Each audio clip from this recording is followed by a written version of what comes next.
नमस्कार सगळ्यांना आणि पुणेकर आणि या ऑनलाईनवरती जे सगळे पाहत आहेत त्या सगळ्यांनाही. खरं तर आपल्या देशामध्ये इथेनॉल हा विषय तसा खूप जुना, म्हणजे जवळजवळ 1800च्या आधी साधारण जेव्हा पेट्रोलचाही शोध लागायचा होता किंवा पेट्रोलचा कमर्शियल वापर सुरू व्हायचा होता त्याच्या अगोदर इथेनॉलचा वापर आपल्याकडे सुरू झालेला होता.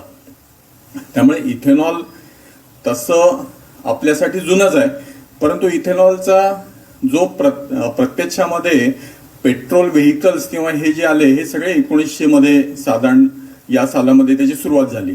1900 पासून हा पेट्रोलचा वापर, डिझेलचा वापर हा इंधन म्हणून वाहनांमध्ये सुरू झाला.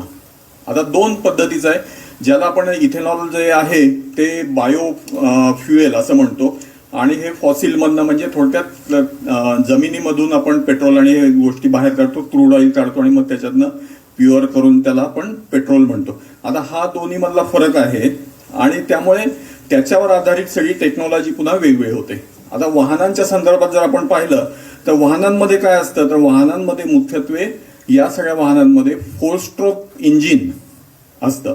ही जी सगळी वाहनं आहेत, पूर्वी 2 स्ट्रोक पण असायचं, परंतु आताच्या सगळ्या वाहनांमध्ये 4 स्ट्रोक असतं. 4 स्ट्रोक म्हणजे काय, तर हवा आणि फ्युएल, गॅसोलिन आपण म्हणू किंवा त्याच्यामध्ये आता इथेनॉल मिक्स केलेलं, हे जे फ्युएल आहे हे दोन्ही मिक्स होऊन याच्यामध्ये येतं. जे इंजिन आहे त्या इंजिनमध्ये येतं, त्याला इनलेट पहिला टप्पा असतो, त्याच्यामध्ये हे मिक्सचर येतं. दुसऱ्या टप्प्यामध्ये हे जे मिक्सचर आहे हे दाबलं जातं. हे दाबलं, हाय प्रेशरला दाबलं जातं. हा दुसरा झाला कॉम्पॅक्टिंगचा. आणि मग त्याच्यानंतर तिसरा जो आहे त्याच्यामध्ये इंजेक्शन, म्हणजे त्याच्यामध्ये बर्निंगचा जो कंबशनचा जो तिसरा जो आहे ती सायकल होती, कंबशनची सायकल, आणि चौथी जी एक्झॉस्टची सायकल, असे या 4 सायकल असतात. आता हे सगळं जर आपल्याला समजलं ना तर या पद्धतीने याच्यामध्ये काय प्रॉब्लेम येतात हे लक्षात येतील. आता काय होतं की इथेनॉल आणि पेट्रोल मधले गुणधर्म वेगवेगळे आहेत. हे गुणधर्म वेगवेगळे असल्यामुळे त्याच्यामध्ये एक तर इथेनॉल जे आहे त्याला ऑक्टेन नंबर जो आहे त्याचा हायर साईडला आहे, म्हणजे ते लवकर बर्नआउट होतं, हा त्याचा मुख्य फायदा आहे. दुसरा असा आहे की त्याचा तोटाचा भाग जर बघितलं तर त्याची कॅलरीफिक व्हॅल्यू, पण म्हणजे त्याच्यातनं जी ऊर्जा तयार होते ही ऊर्जा कमी आहे, म्हणजे पेट्रोलच्या तुलनेमध्ये. हा त्याच्यातला निगेटिव्ह पॉइंट आहे. म्हणजे असे 2 महत्वाचे मुद्दे. त्याच्याशिवाय इथेनॉलचा एक भाग असा आहे की त्याच्यामध्ये हायग्रोस्कोपिक म्हणजे आर्द्रता ही ऍब्सॉर्ब करण्याची कपॅसिटी आहे, हा त्याच्यातला एक निगेटिव्ह भाग आहे. असे या सगळ्या गुणधर्मामुळे इंजिनिअरिंग म्हणून जर आपण त्याच्याकडे बघितलं तर या इंजिनिअरिंगच्या दृष्टीने ही कंबशनच्या सायकल खूप हाय स्पीडला असतात. म्हणजे याच्यामध्ये जे व्हेकलमध्ये जे इंजिन चालू असतं ते एका सेकंदामध्ये 60, 70, 80, 180 अशा पद्धतीच्या सायकल होत असतात. एवढ्या फास्ट त्या गोष्टी घडत असतात आणि त्याच्यामध्ये त्याचं मिक्सचरचं प्रमाण म्हणजे एअर आणि फ्युएल याचं मिक्सचर हे अत्यंत गरजेचं महत्वाचं असतं. आता हे सगळं जर आपण बघितलं तर याच्यामध्ये काय झालेलं आहे, ती BS स्टँडर्ड म्हणजे आपल्या याच्याप्रमाणे जे भारत स्टेज ज्याला आपण म्हणू ती BS, तर या पद्धतीने BS हे वेगवेगळ्या पद्धतीने आणलं गेलं आणि आता शेवटचं जे BS आलेलं आहे त्याच्यामध्ये बाहेर पडणारं पोल्युशन एअर जी आहे तिच्यामध्ये कमीत कमी पोल्युटंट एजंट, कार्बन मोनॉक्साईड सारख्या गोष्टी या कमीत कमी असाव्यात अशा पद्धतीची ही अपेक्षा आहे. आणि यामुळे BS स्टँडर्डच्या हिशोबाने हे सगळं कमी झालेलं आहे. आता त्यामुळे ऑक्टेन जो आहे, ऑक्टेन जास्त असलेलं फ्यूल वापरलं पाहिजे अशी त्याची अपेक्षा आहे. हे ऑक्टेन जे आहे इथेनॉलमुळे त्याचा फायदा होतो, परंतु दुसरा परिणाम असा होतो की त्याचं मायलेज कमी मिळू शकतं, कारण कंबशन त्याची शक्ती जी आहे ती कमी असल्यामुळे मायलेज कमी शकतं. हा झाला याच्या पुढचा भाग. आता याच्यामध्ये इंजिनिअरिंगच्या दृष्टीने जर बघितलं तर याच्यामध्ये काय काय गोष्टी आहेत, तर याच्यामध्ये ज्या गोष्टी महत्वाच्या ज्या आहेत या महत्वाच्या गोष्टींमध्ये आपण जर पाहिलं तर आपल्याला असं लक्षात येते की इंजिनमध्ये महत्वाच्या गोष्टी अशा आहेत, ती इंधन प्रणाली जी आहे ही इंधन प्रणाली त्या फ्युएल प्रमाणे असते. म्हणजे पंप आहे, त्याच्यामध्ये इंजेक्टर आहे, होसेस आहेत, फिल्टर्स आहेत, टाकी आहे, हे सगळं त्या फ्युएलच्या सोयीच्या पद्धतीने बनवलेलं असतं. हा एक महत्वाचा भाग. आता दुसरं असं की या फ्युएलचं टेम्परेचर किती आहे, त्याच्यामध्ये ऑक्सिजनचं प्रमाण किती, यासाठी त्या गाडीमध्ये सेन्सर्स असतात. 4 व्हीलर्समध्ये तर हे अतिशय चांगल्या दर्जाचे सेन्सर्स असतात.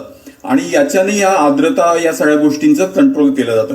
तिसरं म्हणजे इंजिनचं मॅनेजमेंट. म्हणजे आता याच्यासाठी मोटर कंट्रोल युनिट म्हणून असतं. या युनिटच्या सहाय्याने याच्यामध्ये टायमिंग आणि याचा कंट्रोल सगळ्यात केला जातो. हे तिसरं महत्वाचं. म्हणजे त्याच्यामध्ये सॉफ्टवेअर कॅलिब्रेशन असतं, इंधन मिक्स इंजेक्शन टायमिंग असतं, नॉकिंगचं कंट्रोल असतं आणि कोल्ड स्टार्ट असेल तर काय असतं, हे सगळं जे आहे ते इंजिन व्यवस्थापन असतं. आणि त्याच्याशिवाय जे आहे आपण महत्वाचा भाग म्हणजे साहित्य. त्याच्यातलं जे पार्ट्स आहेत त्या पार्टचं मटेरियल काय आहे, म्हणजे पॉलिमर्स असतील, कोटिंग्स असतील, इलेस्टोमर्स असतील, हे सगळे त्याचे पार्ट्स. आणि शेवटचा भाग म्हणजे त्याची एक्झॉस्ट, म्हणजे बाहेर पडतानाचे त्याच्यावरती काय कॅटलिस्ट वापरलं जातं, ट्रीटमेंट केलं जातं. हे सगळे या इंजिनचे कुठल्याही सिस्टीमचे महत्वाचे पार्ट आहेत. आतापर्यंत म्हणजे टीव्हीएस सारख्या कंपनीच्या वेबसाईटवर तुम्ही गेला तर ती वेबसाईट असं म्हणते की या गोष्टी या चेंजेस करायला लागतील. तुम्ही जर वेगवेगळ्या ठिकाणचे अभ्यास पाहिले तर आपल्याला लक्षात येतं की त्या पद्धतीच्या फ्युएल प्रमाणे त्या इंजिनमध्ये बदल केले गेलेले आहेत. म्हणजे अमेरिकेमध्ये अजूनही E10 वापरलं जातं. त्याच्यावर आपण जर पाहिलं तर ब्राझील सारख्या देशामध्ये आता E80, 90 पर्यंत वापरलं जातं, E100 पर्यंत. पण त्याला फ्लेक्झी फ्युएल इंजिन म्हणून म्हटलं जातं. हे फ्लेक्झी फ्युएल इंजिन वापरल्यामुळे त्या देशामध्ये हे प्रमाण अधिक इथेनॉलचं वाढवलेलं आहे.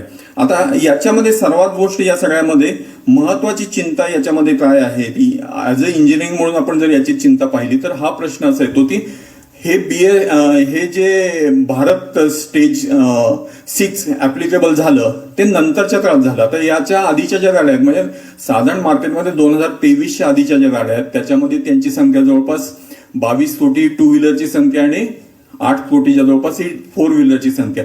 एवढी मोठी संख्या आहे.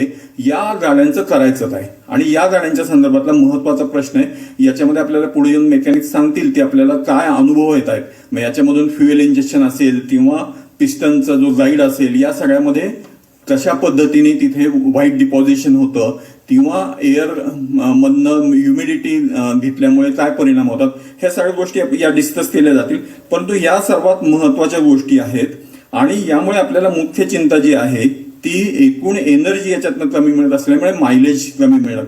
आता सरकारी पद्धतीने जर काही आपण ठिकाणी पाहिलं तर ज्या कंपन्या 29 मॅन्युफॅक्चरर्स आहेत याच्यामध्ये 29 मॅन्युफॅक्चर मधल्या सरकारने आग्रह केल्यानंतर फक्त 3 कंपन्या प्रेस कॉन्फरन्स घ्यायला पुढे आल्या आणि त्यांनी पण असं सांगितलं की याच्यामध्ये इथेनॉलमुळे मायलेज थोडं तर कमी होतं. आता त्यांनी नवीन गाड्यांना सांगितलं की 1-2%, 3% होईल, तर जुन्या गाड्यांना 5% पर्यंत होईल. प्रत्यक्षामध्ये असा अनुभव आहे की याचा जो सर्व्हे झाला त्याच्यामध्ये 66% लोकांनी असं सांगितलं की आमचं मायलेज जवळजवळ 10% कमी झालेलं. तर हा त्याच्यातला मुख्य भाग आहे. दुसरा महत्वाचा भाग म्हणजे याच्यातली त्याचं जे मटेरियल आहे ते सुसंगत आहे का, म्हणजे कॉम्पॅटेबल आहे का. कॉम्पॅटेबिलिटी हा शब्द त्यातला अत्यंत महत्वाचा आहे. ती अनुकूल आहेत का. हे जे जुनं मटेरियल आहे, जुनं इंजिन आहे, जुने इंजिनिंगचे पार्ट्स आहेत ते या नवीन इंधनासाठी योग्य आहेत. हा त्यातला सर्वात महत्वाचा प्रश्न. त्याच्या पुढचा महत्वाचा प्रश्न म्हणजे आर्द्रता जी आहे, ह्युमिडिटी जी आहे, ती गाडी जर काही दिवस आपण तशीच ठेवली तर त्याच्या टाकीमध्ये आर्द्रता जी आहे ती शोषली जाते आणि ती इथेनॉल असं आहे की इथेनॉल बरोबर ती ह्युमिडिटी म्हणजे पाण्यामध्ये ते मिसळतं आणि त्यामुळे मग त्याची सेपरेट होण्याची परिस्थिती तयार होते. आणि म्हणजे हवेतली ह्युमिडिटी पकडल्यानंतर पाणी आणि इथेनॉल एकत्र होतं आणि मग त्याच्यानंतर ते पाणी इथेनॉल मिक्स झालेलं खाली होतं आणि म्हणजे ते पेट्रोलमधनं सेपरेट होतं. हा त्यातला महत्वाचा भाग आहे आणि हा 2-3 दिवसाची अशी टेस्ट काही लोकांनी करून पाहिल्या की 3 दिवस त्यांनी 2 दिवस हे पेट्रोल आणि इथेनॉल मिक्स केलेलं जे आहे मिश्रण ठेवलं बाजूला आणि त्याच्यामध्ये पाणी टाकलं आणि 2 दिवस 3 दिवसानंतर पाहिलं तर ते सेपरेट होतं. हा काही जणांचा अनुभव आहे. आता याच्यामध्ये आपल्याला प्रश्न असा आहे की सगळ्या जुन्या गाड्या चालकांना ती ह्या वाहनकर्ते आपल्याला गॅरंटी देणार का, किंवा तुमचं मायलेज कमी झालं तर ते काय आपल्याला गॅरंटी श्युरिटी देणार आहेत, किंवा दुसरं म्हणजे पार्ट्स खराब झाले तर काय श्युरिटी देणार, हा त्या सगळ्याचा प्रश्न आहे. परंतु याच्यामध्ये सब कुछ चलता है, धंदा है, अशा पद्धतीची वृत्ती ही या कार चालकांची पण आहे, त्यामुळे त्याविषयी ते बोलत नाही आहेत.